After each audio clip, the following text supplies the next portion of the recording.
Good afternoon and greetings, gentle readers. Today was June 15th, 2024, and it's about 1:15 in the afternoon on a Saturday. So today, the subject of moment and motion, the topic, is the swath, Zeno's swath. And what that implies is that there's a certain particular aspect of the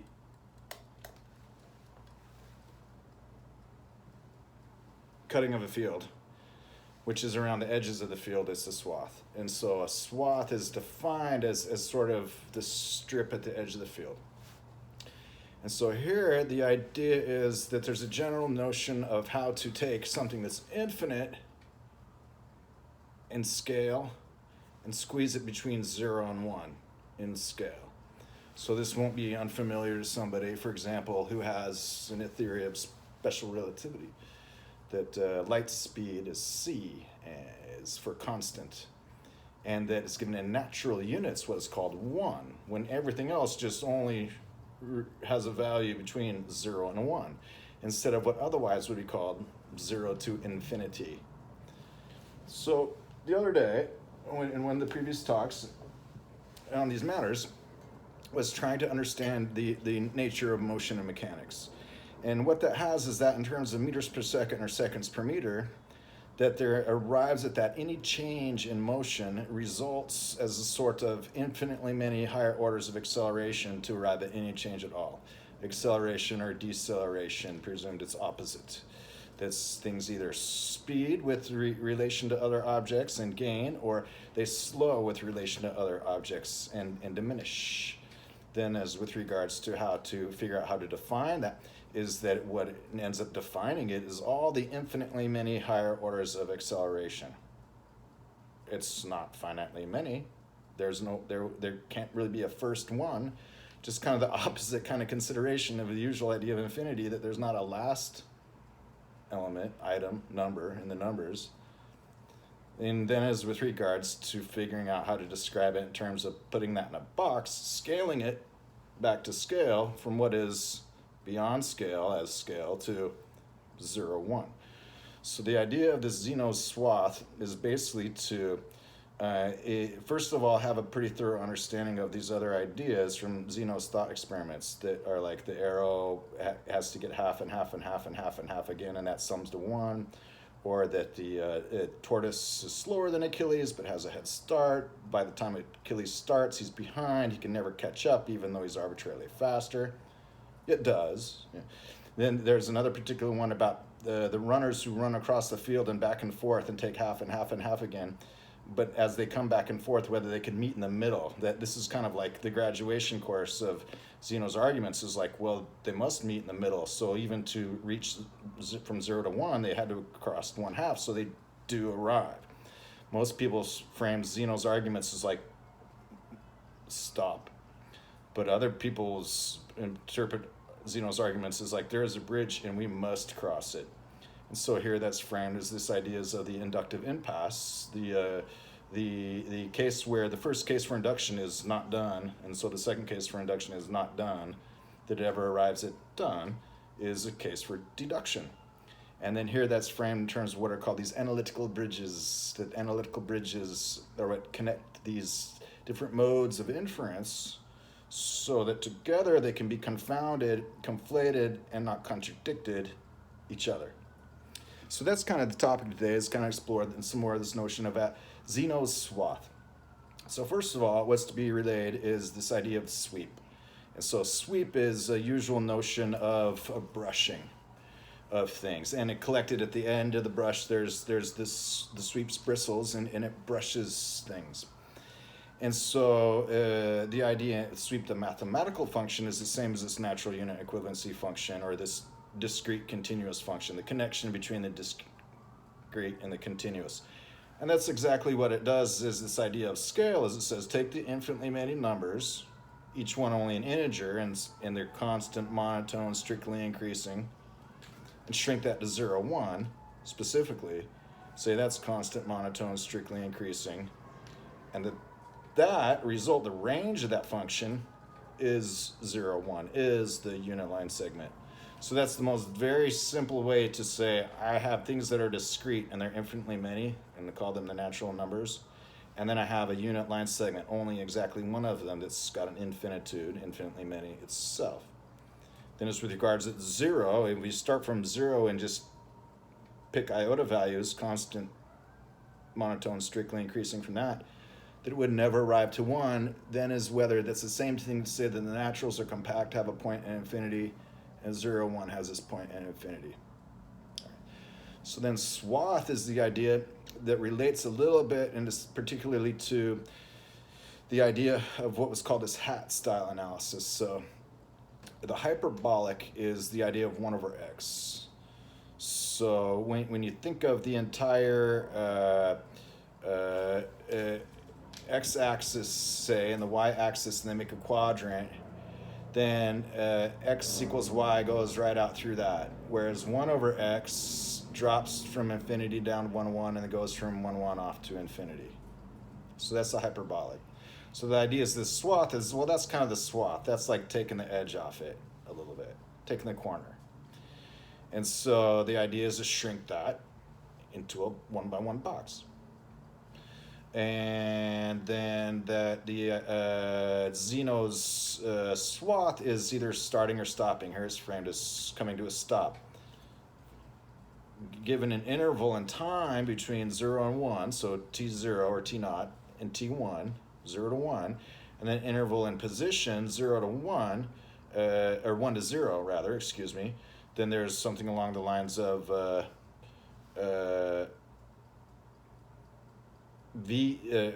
P naught equals 1 and P1 equals 0, and then that V naught equals 1 and V naught equals 0. So the idea is it goes from 1 meter per second to 0 meters per second, and so its position changes directly linearly, and then its velocity drops as if it's a constant acceleration, dropping to 0. So then that gets into the squared. It's just these parallels up and down. And then how that happens is as if that was almost all the way down, except to not cut the corner right there, to make the corner, to clip the corner there right there. That's how it results that in the limit, in the infinite limit, that it looks like basically immediately stopping and then being at rest for a second, or moving to where it rests and then immediately stopping. And this, of course, is the usual law of motion, that two objects that collide have equal and opposite reactions for perfectly inelastic collisions, which can't really be a thing because it would add up that it would happen all at once, and what does, and it's the same kind of thing when we talk about particle physics and this kind of thing, and how could it be? Well, it's a theory, and then it happens to work, and then with regards to then usually frame everything as waves, but here for the classical mechanics bit, it's the idea that then the stopping or Zeno's arrow is basically framed in this sort of slow motion. So Zeno's arrow is usually enough that something gets half the way there and then half again and half again and half again, and the sum of those equals 1, the distance. And then the other usual notion, to just depend on how it's framed, is like, well, to get started at all, it would have to go half again, but it never gets there, and it would never get half again, and never get half again. It never starts at all, if it starts at all. So this already helps to explore that which story is being told about Zeno's arrow, whether it's kind of from the big end, the most significant to least significant, or the little end, the least significant to the most significant. So either way, it sort of arrives at that it's both ways. Now, this then gets into how to relate these things according to ratio, form, and proportion. That the most usual idea is that you assign that a unit interval of time, and so the unit interval of distance and the unit interval of time, anything that ends up having them divided infinitely, it makes it so for them the same. So the idea of the Zeno swath is just minimally to say that it's for stopping distance, and it's going to work up about the stop derivative. how it comes about and around that in the most significant is just the first instant. So the idea is to break down the unit interval into these infinitely many iota values. Iota is a letter of the Greek alphabet, and it's also a letter of the Phoenician alphabet, and it had the smallest mark. It basically means the smallest mark. That's not nothing. And so iota values are basically constant monotone, strictly increasing infinitesimals between 0 and 1, whose, and we won't necessarily say their sum, but their product times by how many of them there are is equal to 1. That's the product of that constant difference times how many there are is equal to 1. So it involves, two different kind of operations, because for these infinitesimals, you can't really have both, because one way or the other, it would just kind of tip over, see. And so there's a way to say, well, when we've gone from this infinite scale to 0, 1, which is everybody's most usual first idea of like, what is 0, 1 in terms of a continuum when it's made from the integers from 0 to infinity, it's this, that is how it goes. That is what it is. And so its operations are only so defined as that as it is. So Zeno's swath then is the idea to have in that first instant that it decreases half. And then and now we usually think that will make for constant velocity, because in the first half of the interval, it decreases or increases half. And then the geometric series, the sum of those, the inverse powers of 2, the sum of the inverse powers of 2 is equal to 1. But here the idea is that in the first instant, it picks that off.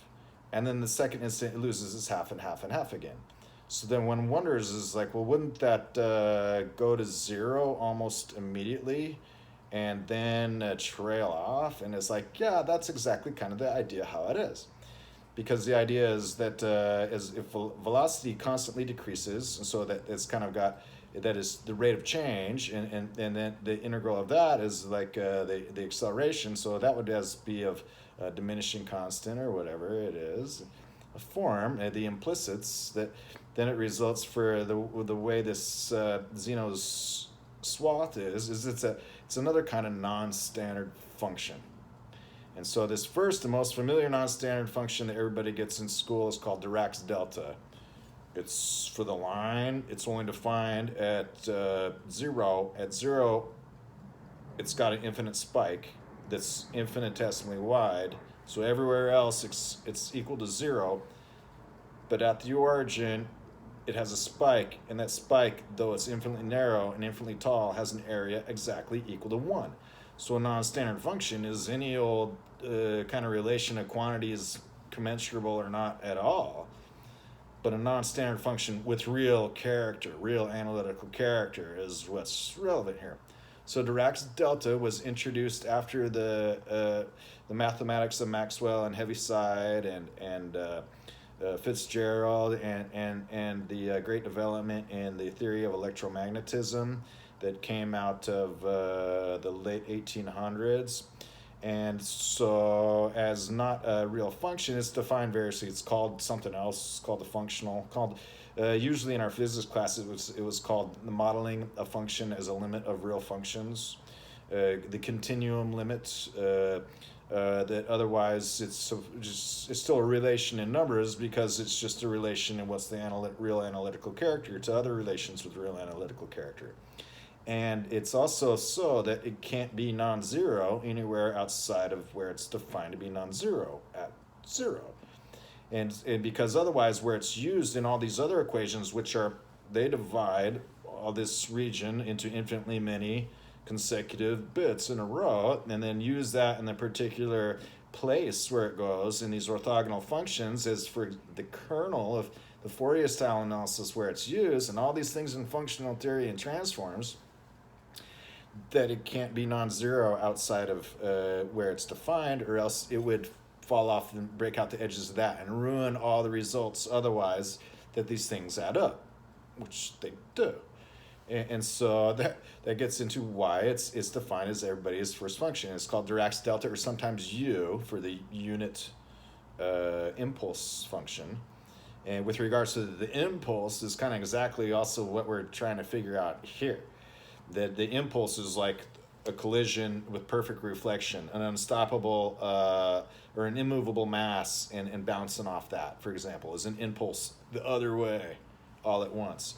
And then as with regards to any extent of the body that so encounters that change overall, and whether or not then that entire space and frame of that in general relativity has its entire dynamics and what it is and how they are and so on. So that's the very first non-standard function, and then it's also parameterized in usual transforms. It's like, well, if it's defined at 3 or 5 or wherever it's just defined that unit spike is where it is. So that's just another parameter. It makes for an offset. Otherwise, it has exactly this character.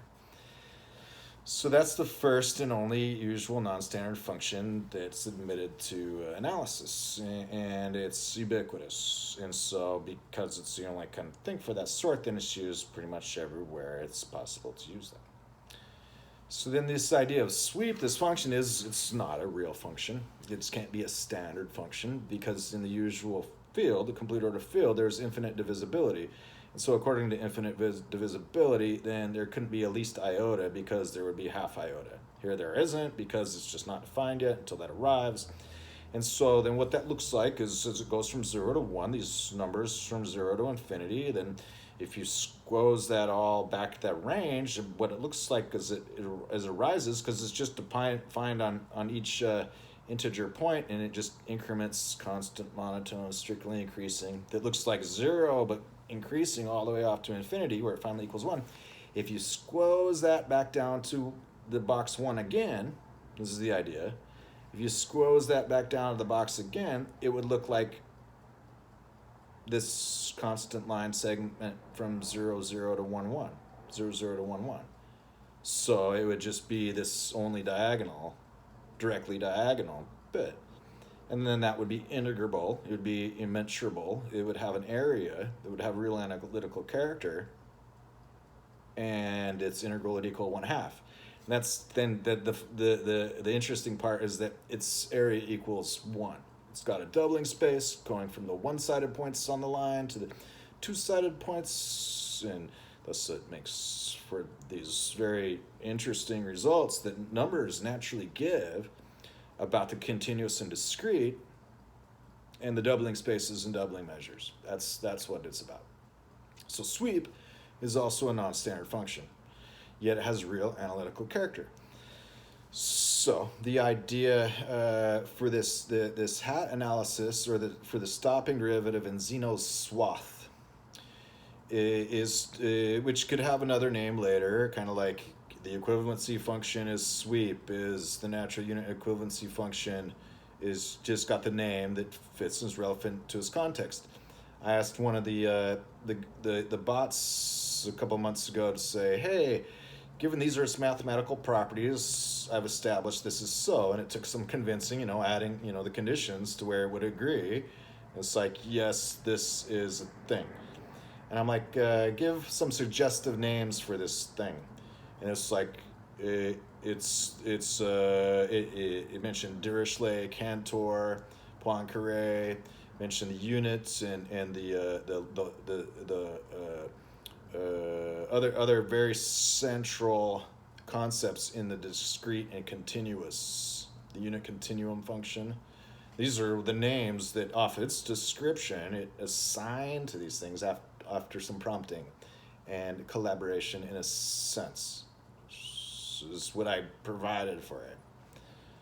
So then in the names thing, the Zeno's swath, when I picked that, it was just kind of after trying to figure out this boxing and windowing of these halves, but the idea was that it would be the most significant changes would happen in the front end, and then as in the most significant part, and then the least significant would be doubly least. So doubly most and doubly least, kind of an idea, is how to help frame this thing in terms of windowing and boxing it, in terms of the scaling of it from what's not to scale, and then from what's with regards to this starting and stopping about the classical laws of motion, to help affect, to reflect, to relay that for the infinitely many higher orders of acceleration, Now they happen at least kind of half on the big front end and half on the back end.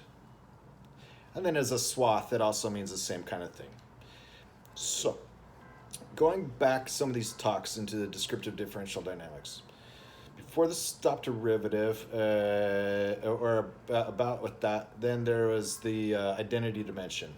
So the identity dimension is just, there's coordinates of all the spaces, all the vector spaces. Well, all this is when they're equal. And that's the only line we have. That's the origin. It's the identity dimension. So you can either frame it is as if after about roots under it, or the hyperbolic and these other symmetrical forms about it, whether you really want that to be the axis of the dimension and the basis, or as it is always just a projective space about which any matter, otherwise a symmetry or reflection, folds about and around in any number of dimensions.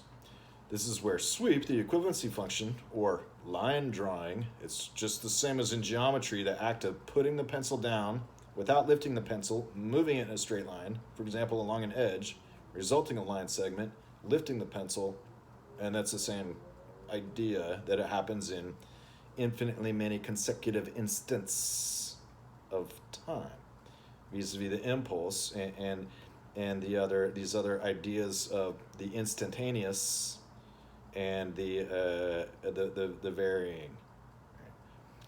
So the identity dimension is a thing, and it's relevant in lots of the integral equations. Are like, well, when you multiply it and add up all these things in their powers, their terms, their dimensions, this is what it's arrived at.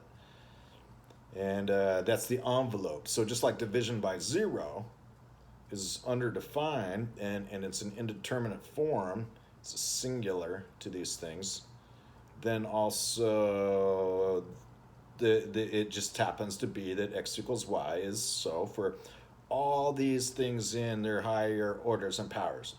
So compared to something like partial differentiation, which is freeze, hold everything else, all the other dimensions, and only consider the variable in one dimension at a time, holding everything else as constant, so then you can treat the terms in their powers as if finding that component of the gradient if there are no interacting terms. Right? This is that, well, there are interacting terms in terms of anything about the singular, and the envelope of these differential equations is the boundaries. So it's significant to the analysis as zero is, which is the origin. So it's the extended origin, and then things about the roots of unity then get involved with the roots of zero, the roots identity, and some other particularly relevant things that help establish the primality and centrality of these concepts as objects of mathematics. So the identity dimension is that kind of, you got line drawing, and then the spiral space filling curve is like, well, if you line draw on all the dimensions at once, it ends up making a unit ball filled to a radius of 1 unit measure of a regular shape. How that arrives at that's kind of the extended definition of the sweep in multiple dimensions. So it satisfies having an infinite dimensional definition, and for all the finite dimensions in between. It's the same. It's an invariant, say. So the hat analysis came up after studying that and looking at hyperbola, because the hyperbola is symmetrical about that, 1 over x. And it's also interesting that to the left and right of 1, 1, the hyperbola has area underneath it that's like ln x, the natural logarithm of x. Out to infinity, it does. I mean, it reminds me of one time in high school, we were getting a problem, and the problem was to figure out how many cans of paint, which is unit area, if you took a shape and scribed it around and then filled the volume with it. And so I'm like, okay, I've solved this in some previous problems. Oh, I put it in this one, now I got infinity. It's like, oh, what do I do? But it ended up just, pick a particular curve and a contour, and so that gets into reasons why there's contour integrals and stuff like that. So just like the line integral is tough, and it's like solve for the catenary. It's like, well, the catenary solves this potential problem differently. It's I mean, here it's being framed in terms of the walk integral and the pause integral and the run derivative after the stop derivative, because there's just a little bit of a dearth of otherwise the descriptive about it.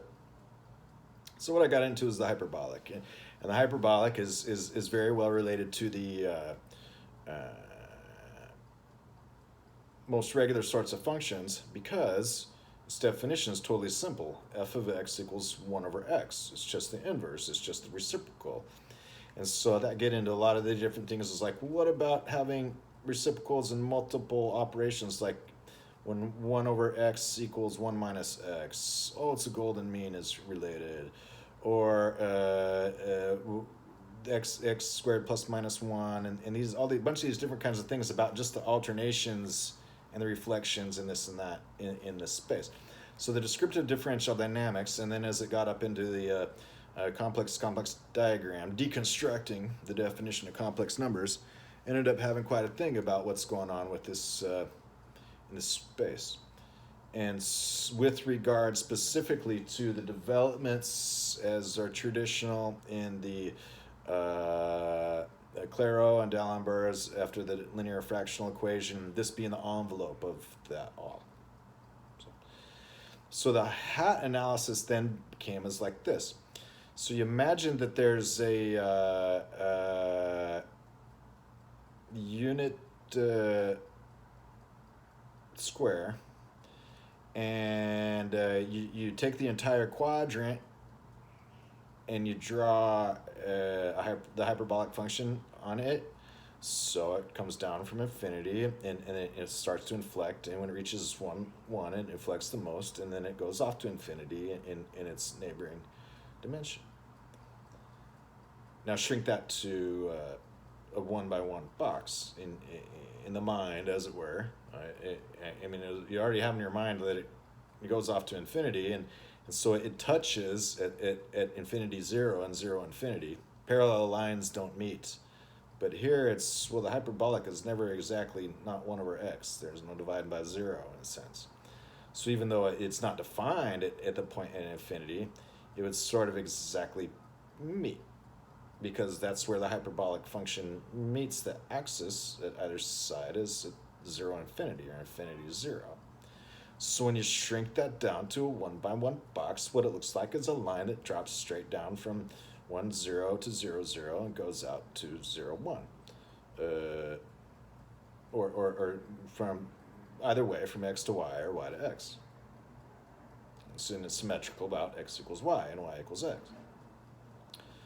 So the idea is then that we're very familiar from our schooling with how all the linear curriculum gave us a provision of a means to calculate in the objects of analysis, and this was provided with trigonometry and algebra and trigonometry and geometry, higher geometry, and then as with regards later into calculus and analysis. Okay. So the trigonometric functions are sine and cosine and tangent and cotangent and arc cosine and arc sine. So often written as the function to the power of -1, where a given exponent is defined for negative numbers to not necessarily be the power, but be the reciprocal. Like the hyperbola is x to the -1 instead of x squared, so it's x to the -1 means 1 over x. And then cosine to the -1 means inverse of cosine. So -1 just means the inverse of the function, not necessarily so it's with regards to the power of the function. Whereas sometimes when you see squared, then it's like, well, I do mean squared. And so that's a little loose in terms of with regards to trigonometry. So trigonometric functions have they're out of phase exactly by 1/2, and then they have that the derivative of one is the integral of the other, and that they just kind of march around and follow around and make for phase like the 3-phase and stuff like this, which is great. So trigonometry, which is based on right angles about a circle. There's also addressed how to make from a trilateralometry, something about regular triangles, unhinging them, involving them at a common rate, and having them trace out the sinusoidal functions also, so that it results you can arrive at the functions of trigonometry without necessarily having right angles. But you would require that you have regular triangles and constant evolution of time. So that not really being relevant here is that the idea is this. Fourier analysis is this great idea. And what it says is you can take any function that goes left to right and never actually makes a loop or goes to a straight vertical line, any function in a given region, and write it as a sum of sinusoidal functions of various widths and amplitudes, various periods and amplitudes. So, for example, if you think of a function that has a big hump and then it falls down and then is a flat line or something like that, you can add up all the little bits and then more for the second term. You can make an infinite expression in terms of sinusoidal functions and add those up and to fill and to match and equal any other function in this bounded region. That's the entire subject of the Fourier-style analysis, and much of it was read from this book about the Fourier-style analysis and about the theorem of heat. Fourier was studying the propagation of heat. Kind of like here, the notion is moment in motion. He's talking about chaleur, or about how quantities dissipate and attenuate in terms of surfaces and an ideal situations like an iron bar or a brass sphere. This is what he studied. He put a candle to his sphere and measured it until it came up on the other side to boil some water, or otherwise performed a test that illustrated that a sufficient amount of heat had arrived. Right? So then the Fourier-style analysis is this entire branch of analysis that ends up making it so that it's possible to get enough of these functions, and then the first few terms will get really close to approximating this thing. So it results that also the initial terms are kind of close, and they get closer.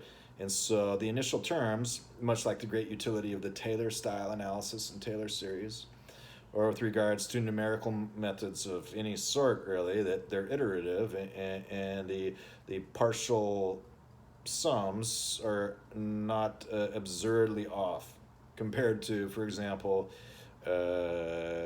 series that's only slowly converge, or that the error term is unbound, either first of all that it converges, and then if it does converge, that it converges uniformly. And because otherwise some numerical methods actually have failure modes where it's like the error term is arbitrarily large, and so you could just be wrong. So those aren't considered anything except just expeditious conveniences. So the Fourier-style series, it helps to illustrate adding up all these terms. And what it's built up off of is after defining some properties of these functions where they come together at particular analytical regions. So so the region is split up to infinitely many in the limit, and then each one of those has got crossing sine and cosine. So you got terms in each of the cosine terms and terms in each of the sine terms. They have the orthogonality as when they coincide, they cancel each other. That's what these orthogonal functions are. And then there's also this one particular application of otherwise the kernel there, which keeps the analytical character there. So among those three things, they balance, they window unbox this in this frame, makes it so that it's got real analytical character for what otherwise would be a non-standard function. So everybody's first non-standard function they learn is Dirac's delta. For some people, that's it. But in a sense, Fourier-style analysis is. And then also things like the line integral, the path integral, and Jordan measure, complete metrizing ultrafilter. Compared to the standard, they have real analytical character. And then here, it's a definite goal of standard foundations to explain that, yes, they must be standard, super standard in their way, which is how it is. So the idea of this hat style analysis is to say, well, now you've taken the hyperbola of the entire infinite quadrant in non-negative numbers, though there's an idea that It touches at 0, infinity, and infinity 0, and inflects at 1, 1. Shrunk that down to a 1 by 1 box. Flip it over 3/4, so now it looks kind of like a sawtooth, a regular sawtooth. It's like an isosceles triangle, that's right there at the minute. Except its tooth is not sharp; it's rounded. It's clipped the corner of this swath side. So just like you can add sine and cosine, is the idea to make these kind of instead of analog, sort of like digital periodic functions, vis-a-vis like a square wave. It's called sawtooth wave, triangular wave, and when if you think of the hyperbola and then just kind of scaling that out on the scaling the inflection point and sliding it out the identity dimension, then eventually you'd have a straight line connecting the points where it connects to the axes. I know that's not to scale. I know that those points don't exist in the usual thing. They'd be at the point at infinity, which is the idea is that they do. Or if you will, or if you must, you can just start building it in a 2 by 2 square, and a 3 by 3 square, and a 4 by 4 square, and a 5 by 5 square, and build it out that way, and then just let it collapse back in. See, this is how you can arrive at otherwise functions with non-standard character, with real analytical character, by building in the unbounded in the unbounded, and bookkeeping, keeping things square and to scale. But here, intuitively, it's still to reflect that the hyperbola, for a sufficiently large way scaling it out like that, is now it's made an infinite family of amplitudes of this hat. So when you take the hyperbola and you shrunk it to a 1 by 1 box, you flipped it over 3/4, so it looks like a triangle wave, or like a triangle or cone-shaped hat, and then all the different ones that kind of flatten that out to where it's a flat line.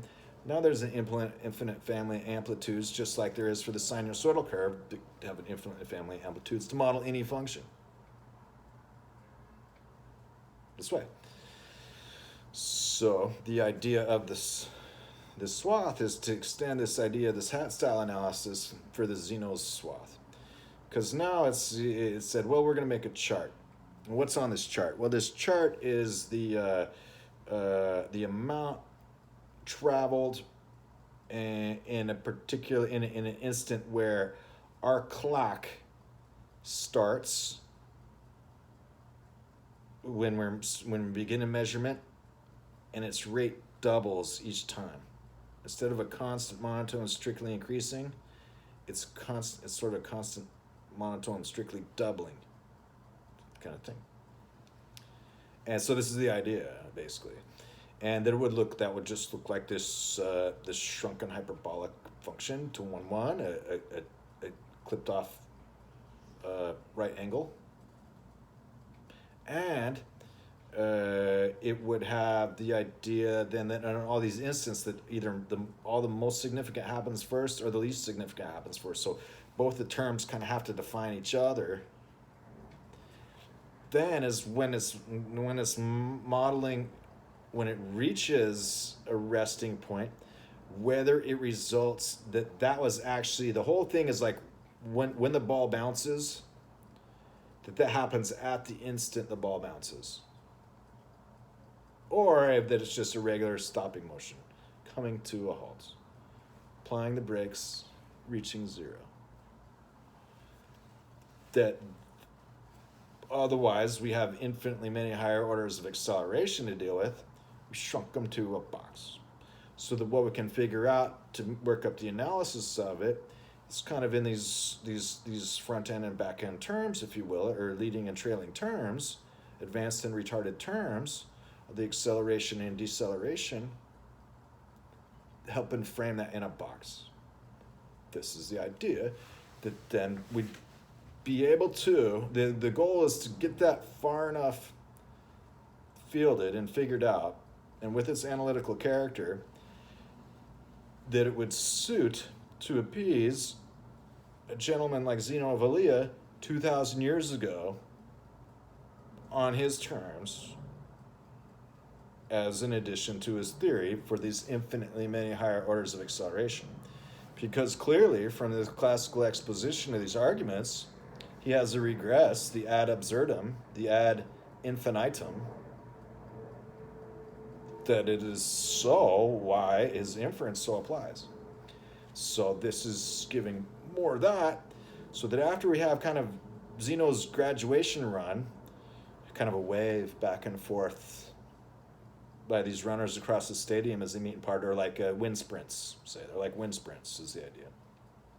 After the Achilles and the tortoise and the round a straight track, and then after the arrow, and whether it's going or it never leaves, that these are the kinds of things to figure out. And it's a pretty natural extension that's kind of, the next kind of thing to apply, a higher order, a higher order, a higher order again concept that brings these into finite, sensible, and fungible, and intractable terms. So since a couple weeks ago, when I kind of arrived at this, and the idea that was kind of an idea, not just like par for the course, was say, well, load the most significant terms up front, and then but still all the contributions have to arrive from the least significant. Or load all the least significant contributions up front, and they actually make a contribution, though only at the very end is it like that it all piles on over and is done. Then in the exponential, or the 2 to the x, which would be like these things which would have to sum up to, instead of adding up and you get 1, you kind of get a large number, 2 to the x, for infinity. And so the idea is, well, when you shrink that down to a 1 by 1 box, that it's not really meeting at the point, 1, 1. It's kind of having outgrown that. And so what this leads to is an idea about how to relate that in terms of trying to, because eventually it's got to be brought down as some kind of implicit, kind of like the log linear. If you're familiar with that, it's a great thing. It's like, well, this is exponential in this dimension, but it's linear in this dimension. So as far as this chart goes, it's off the charts. But if we divide this by a parameter that also correlates them and causally, one wonders, then it's log linear, and they make a perfect straight line, so we can graphically depict that as anything that's not straight as a deviation. Not that there's anything wrong with that, but it's just a quick graphical indicator. Otherwise, it's like, I can't tell straight from this. That this log linear kind of gives the idea then for this loading of the least significant or most significant in the leading and trailing, or front and back end, that it ends up arriving at that, it's kind of like log in a sense, and kind of like when we were talking about the complex analysis, taking a brief further clarification of the definition of division, noticing that it has more than its principal value, describing how that's a multiplicity theory, and filling out the sides, and then making that then for analytical character that's real again, complex diagram. Then similarly for this log linear and linear log bit for this Zeno swath, is the idea then that it's possible to help make an accoutrement of what goes in to then otherwise this most simple notion is like velocity goes from 1 to 0, at the same time as distance goes from 1 to 0.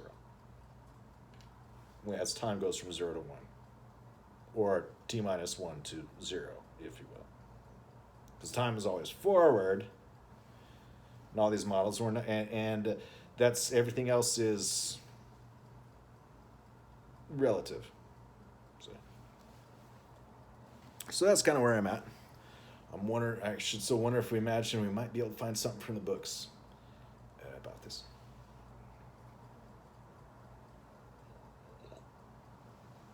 So there was a great much read from the theory of the Fourier-style analysis, or Gonzalez Velasco's book. That is only about halfway through reading here, but it's great. and it really helps to affect not just a linear development, but the thinking that goes into it and the reasoning and then also the history of it and what may or may not have inspired these people to think these things. This is this medieval philosophy book again. So I haven't really been looking at this since last week, and we were reading from Robert Grosseteste. And Grosseteste, he starts with a theory of light and its motion and its immaterial nature, and then he gets into infinite sequences or subsets of the integers and aliquot parts, and then he spends most of his time on that. So this is Aquinas, and so Aquinas and Duns Scotus and Occam kind of go together as philosophers of the time that survived through this day. It's great influences. And then there's this John Scotus Erigena. I'm not sure if I'm pronouncing that right. It means Ireland. About 840 AD, or CE, if you will. And it talks about nature.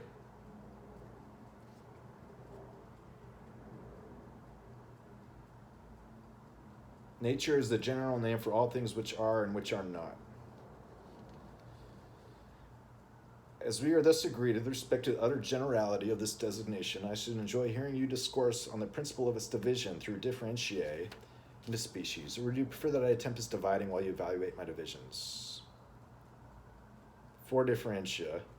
First of these divisions being that which creates and is not created, the second that which is created and creates, the third that which is created and does not create, and the fourth that which neither creates nor is created.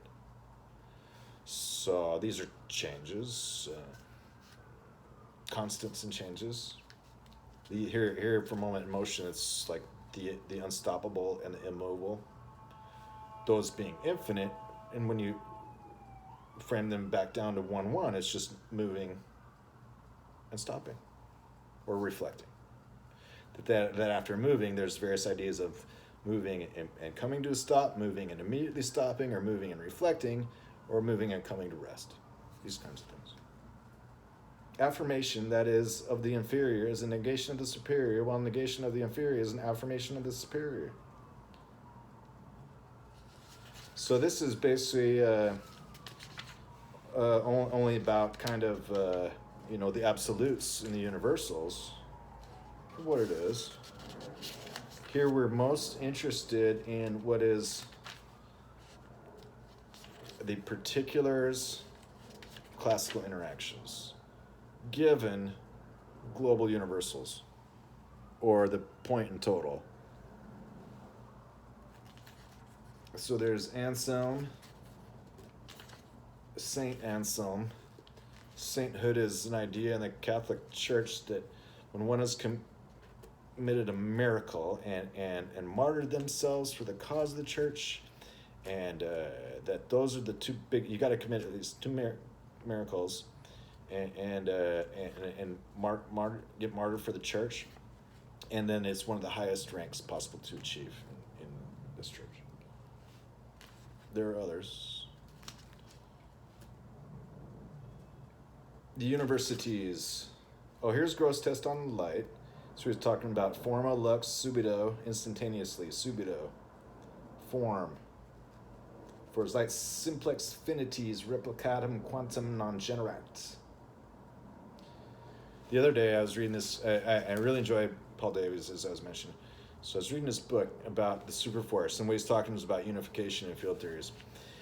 And at the same time, sometimes I feel like it's hard to convince somebody when they're stuck, because what he arrives at is he gets into an example of mathematics and mathematical physics and the ubiquitous success of mathematics and mathematical physics. It is a mathematical physics.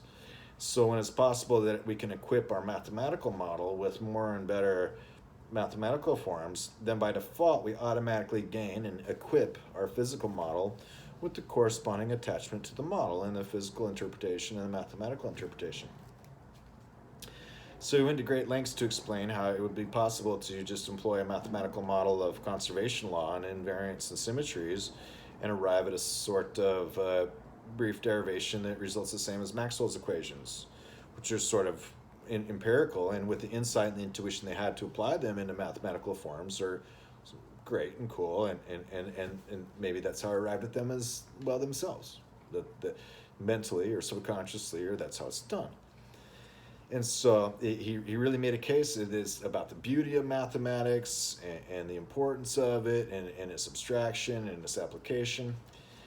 And then he gets into kind of right in the next paragraph saying something about, it's like, so in our mathematics we got to get rid of infinities to arrive at things that are sensible, fungible, and tractable, because infinities are at best non-standard. And so it kind of struck me, though, as kind of a dichotomy. Is like, well, you just said that the greatest developments would come out of mathematics and using that to equip the mathematical model. And the very next one, you said the first thing we're going to do is we got to get infinity out because it's not a number. I feel like you've kind of thrown away your own greatest idea, especially in terms of mathematics and its greatest thing. Absolute infinity. So it makes me happy to then explore these ideas of the laws of large numbers, plural, and why there's more than what we have with the classical today, which is a law of small numbers, which they go to zero, dividing them by a large enough number. The laws of large numbers, in terms of these spaces of zeros and ones, all it boils down to, for these scaling, these things that only in our mind can we achieve mentally, that would be the greatest kind of thing, to drive it in continuum mechanics, right? So we have these three continuities for quantum mechanics, which is where renormalizability came in. And so renormalizability is like, well, we got to have a norm, meaning 1.0 here is 1.0 over there too. It's like, yeah, and it's like, well, we got tensors, and we use tensors to kind of convey and establish that, yes, there must be a norm. The tensor has a property that does that, so it's either right or it isn't. So renormalizability is after this idea of like, well, we kind of try to take the quantum of things, like a particle, out of a continuous thing, and then in all its interactions, well, they're continuous because there's right angles and straight lines. It sort of arrives that those would add up to be infinite. Well, we're doing something wrong. We don't have a way. We're not swathing this right. We're taking the wrong swath here. And then with regards to, it's like, well, we got to add all these virtual particles and messengers and quantum electrodynamics. It's like, it's just fields if you just kind of have classical fields. But then it gets in the same kind of problems as gravity. It's like, well, what's gravity doing? It's like, it's constantly working. It's like, well, what's its input? It's like, well, don't ask. It's just straight down, constantly working. And it's like, all right, so it's not just like a fall gravity, so at least that's just kind of made absolute and ideal over the entire universe, and things just block this force, and we others fall together in an orbit. It's like, well, yeah, but we don't have the mathematics for that. Well, there is one right there. I just put it in 0 and 1. And then there's the other one is for the electric currents. It's like, well, like charges repel. It's like, so it's kind of like the opposite of gravity. It's like, well, yeah, it's kind of like the opposite of gravity. So it's like they're just kind of flowing along the lines that they form because they have the fields that make it so repel. It's like, well, we started with bar magnets, and all we know is that the north ends and the south ends, they don't meet. And so it's kind of like, so they've supplied, there's no magnetic monopoles, but there are test charges, this kind of thing, compared to like, things spinning around, floating around, in terms of superfluid models of flow and flux. So anyways, the idea then that it's like, well, we're just going to have all these kind of force carriers and they're virtual force carriers. And so, because in our particle theory, everything's a particle. And so all these virtual messengers are going to work up and they're going to be photons. I'm like, photons, that's light, right? And it's like, well, yeah, that's light. Like they travel at least as fast as the speed of light in our models because special relativity is our thing. And why is that? Well, it works for making chips as long as they're square. Really, and then it's like, well, what about these virtual particles? They're photons, right? So can I see them as like, well, they're photons, but they don't have any light. They're kind of like colorless, lightless photons. They're kind of like dark matter and dark energy, which are what? Which are nothing. They're quantities added into the formulas to keep them from tipping over. But the theory works pretty good. It's like, once I add in all these numbers and make these diagrams like so, it works out perfect. in this one square experiment we have, which suffices for most purposes. So the idea that the non-standard analysis really makes for the continuum mechanics. It's real analytical character. Then the idea for the gravity, this fall gravity is the thing. Then for charge, the charge is the other kind of complemented that to figure out. And you figure that it's again the sum of history, sum of potentials, which will be agreed for the path integral and these formalisms and how these things go, that's how it is in the wave mechanics of these propagations of changes in open systems. That's waves in physics. It's a gauge theory and it's a wave theory if it's a field theory, and it's a particle theory. That these are the kinds of things then that when I'm relating that to this theory of 800 or 900 years ago about light, what the author gets into is first is some definitions of the immaterial, and then page after page after page of trying to outlay a theory about the infinite. Then in this area where you had Duns Scotus, so you had Thomas Aquinas, Duns Scotus, and William Ockham. And it's like Duns Scotus, one of his things is like infinity is real. Regardless whether we are finite beings, we are finite creatures, we have our limits, we're not omni anything. At the same time, infinity is in. So that's why he's often pointed to as being one of the first non-standard or super standard philosophers. Well, of course, we can just point at Zeno as well, and Zeno was just getting there. This is how it's going. When you point at Zeno, he's not making paradoxes, he's making stuff you have to figure out, because there are no paradoxes. It would be illogical. Or as the famous fictional character Spock would say, he'd say, work it out. I just made that up. I hope it's not already used. Albert the Great. Who is Albert the Great? He returned to Cologne to organize the Studium Generale, and he took Aquinas with him to serve as second professor in Magister Studentium. All right. Aristotle in the categories, the predicamente, there's 10 categories. So that's the genera of sorts. 6 principles concerning form. All right, I'll have to read some more about Albert the Great here. Post-Ram, concerning a doubt. What is the substantial, and consequently, what is the accidental? So, when we hear accidents, it means just coincidental ordering. So it has to do with ordering, not necessarily with the fortuity or the intention of things. Just that's the way of things.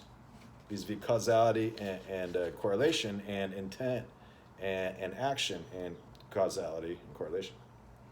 The origin of forms, whether they exist by nature or from the operation of art. So here, art is intent, according to Albert the Great.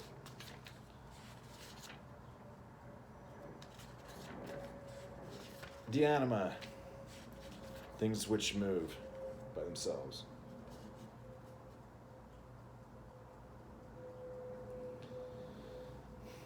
Therefore, it must be said that the form concerning which we have spoken is the form which is the universal.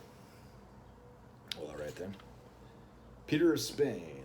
Well, what I'm looking forward to is some of these more things I was looking for was something to do with this. So we got first cause and final principles. This is all then very Aristotelian, and it's after Averroes and the Islamic Enlightenment, of course, and all that kind of stuff. Maimonides and Averroes and Avicenna and that. Well, I shall so hope you have a great day.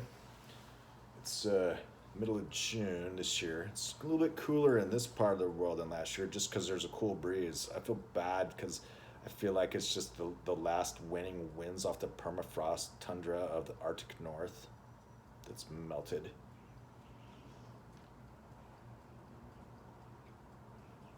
A fathom is 6 feet, and it's a nautical term kind of like a knot is a unit of velocity, like it's nautical miles per hour. And so it's a bit more than a mile per hour, say. But a fathom is 6 foot. Florida is a state, and the highest point in the state is like less than 60 fathoms above water.